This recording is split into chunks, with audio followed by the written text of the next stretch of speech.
ماہ سیام سے ایک دن قبل اور عید کے دن ہم ایک جیسے ہوتے ہیں. جہاں ہم رمضان سے ایک دن پہلے کھڑے تھے، عید کے دن بھی ہم وہیں کھڑے ہوتے ہیں. تو پھر ایک مہینہ اتنی طویل محنت کی اور مشقت اٹھائی، بھوک اور پیاس کاٹی، تو پھر کیا فائدہ ہوا؟ آپ ایک ڈاکٹر کے پاس جاتے ہیں اور اس سے دوائی لیتے ہیں اور مہینہ بعد اس کو استعمال کرتے ہیں، اور مہینے کے بعد آپ ٹیسٹ کرواتے ہیں تو جہاں تھی بیماری وہاں کی وہاں رہی.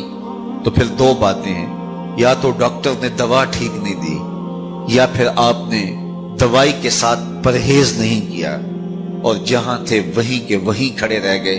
تو ڈاکٹر کے پاس دوبارہ جائیں گے تو وہ کہے گا جناب اس بیماری سے نجات تو ایک مہینے کے کورس سے ہو جاتا تھا، تو آپ کو آرام کیوں نہیں آیا؟ آپ نے پرہیز نہیں کیا. تو آپ اس کو کہیں کہ جناب ہم دوبارہ مجھے ایک کورس اور کروا دیں، لیکن پرہیز میں نے پھر بھی نہیں کرنا. تو ڈاکٹر کہے گا کہ نہیں جناب چھٹی کرو. اگر دوائی لینی ہے تو اس کے ساتھ جو احتیاطی تدابیر میں بتاؤں گا ان کو اختیار کرنا ہوگا. لیکن اگر کوئی شخص پھر دوسرا مہینہ کھاتا ہے اور احتیاطی تدابیر اختیار نہیں کرتا اور پھر ڈاکٹر کے پاس جا کہتا جناب آرام نہیں آیا، تو ڈاکٹر پھر اس کو کہے چلو دوبارہ لے لو، تو وہ تیسرے مہینے بھی کھائے، چوتھے مہینے بھی کھائے، ساری زندگی بھی کھاتا رہے، احتیاطی تدابیر نہیں کرے گا تو جہاں صحت تھی وہیں کی وہیں رہے گی. ماہ سیام آیا، پورا مہینہ دوائی لی، اور عید کے دن جب ٹیسٹ کروایا تو جہاں تھے وہیں کھڑے تھے. یا تو پھر دوائی ٹھیک نہیں ہے، میرے رب کی دوائی کس طرح ٹھیک نہیں ہو سکتی؟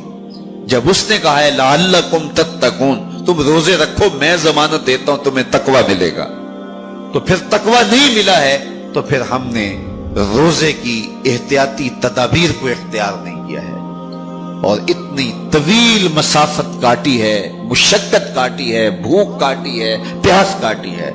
لیکن اگلے سال ہم پھر آئے، ہم پھر اسی طرح وہ مشقت کاٹنے لگے اور احتیاطی تدابیر ہم نے پھر اختیار نہیں کی. تو صاحبو یہ ماہ سیام زندگی میں ایک بار پھر آیا ہے، اس کو احتیاطی تدابیر کے ساتھ گزارو.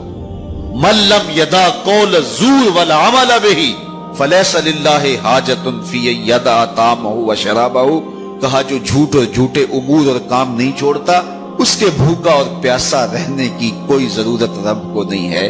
وہ روزے کے ذریعے سے تمہاری تہذیب نفس کرنا چاہتا ہے، تمہارے من کو سنوارنا چاہتا ہے، تمہارے اندر کی غلاظتیں دور کرنا چاہتا ہے، لیکن تم اس کو احتیاطی تدابیر کے ساتھ لینے کے لیے آمادہ نہیں ہو. تو کاٹتے رہو، ہر سال مشقت کاٹتے رہو. 40 سال 45 سال 50 سال ہو گئے روزے رکھتے. ہر سال یہ ہوتا ہے کہ 29 شعبان کو جہاں کھڑے ہوتے ہیں 1 شوال کو بھی وہی کھڑے ہوتے ہیں. تو پھر کیا فائدہ اتنی مشقت اٹھانے کا؟ تو ماہ سیام زندگی میں ہمیں ایک بار ملا ہے، ایک بار ذرا اس کو احتیاطی تدابیر کے ساتھ گزار کے دیکھیے تو آپ دیکھیں گے کہ یہ روزہ کس طرح من کے اندر روشنیاں ڈال دیتا ہے اور کس قدر تقوی کا نور نصیب ہوتا ہے. تو زندگی میں اس ماہ نور، ماہ سیام رمضان المبارک کو پوری احتیاط کے ساتھ، پورے حزم کے ساتھ اور جو بتائے گئے اصول و ضوابط ہے ان کے ساتھ گزاریے.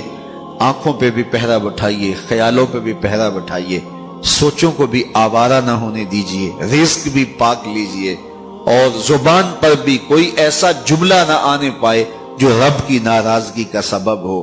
خیال بھی نہ بھٹکے، نظر بھی نہ بہکے، اور ایک ایک عمل زندگی کا خوبصورت ہو، منظم ہو، مرتب ہو، اور ادھر 30 روزوں کی بھوک ہو.